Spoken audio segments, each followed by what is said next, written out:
పిల్లలకి పేర్లు పెట్టాలంటే మామూలు విషయం కాదు. పుట్టిన తేదీ, సమయం, రోజు, నక్షత్రం, రాశి ఇలాంటి విషయాలను పరిశీలిస్తారు.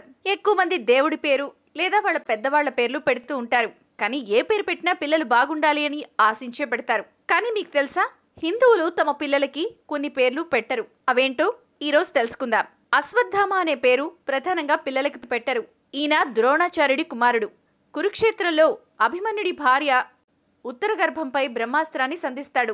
దీంతో కృష్ణుడి ఆగ్రహానికి గురవుతాడు. కలియుగం అంతమయ్యే వరకు లోకంలో జీవిస్తూ ఎన్నో బాధలు అనుభవిస్తూ బ్రతకమని వసుదేవుడు శపిస్తాడు. కాబట్టి ఇలాంటి పేర్లు పిల్లలకి పెట్టరు. సుగ్రీవుడు.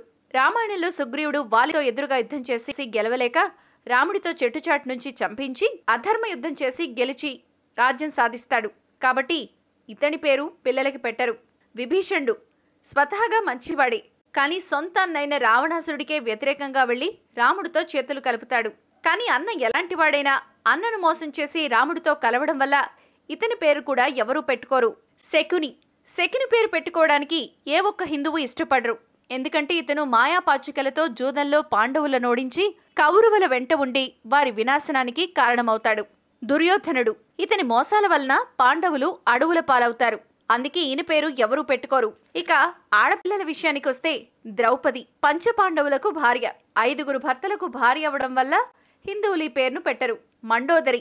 ఈమె స్వతహాగా చాలా మంచిది, పైగా సహనశీలి. అయినా కూడా ఆమె రావణాసురుడి వంటి రాక్షసుడి భార్య. దీంతో ఈమె పేరు కూడా పెట్టుకోరు. మందర. ఈమె బుద్ధి చెడు కోరుతుంది. ఈమె కైకేయికి లేనిపోనివి ఎక్కించి రాముడు అడవులకు వెళ్లడానికి కారణమవుతుంది. ఈమె పేరు కూడా పెట్టుకోరు. కైకేయి రాముడు అడవులకు వెళ్లడానికి కారణభూతురాలు.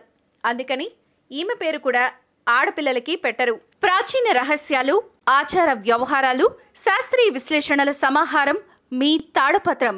మరిన్ని వీడియోస్ కోసం సబ్స్క్రైబ్ చేసుకోండి. ధన్యవాదములు.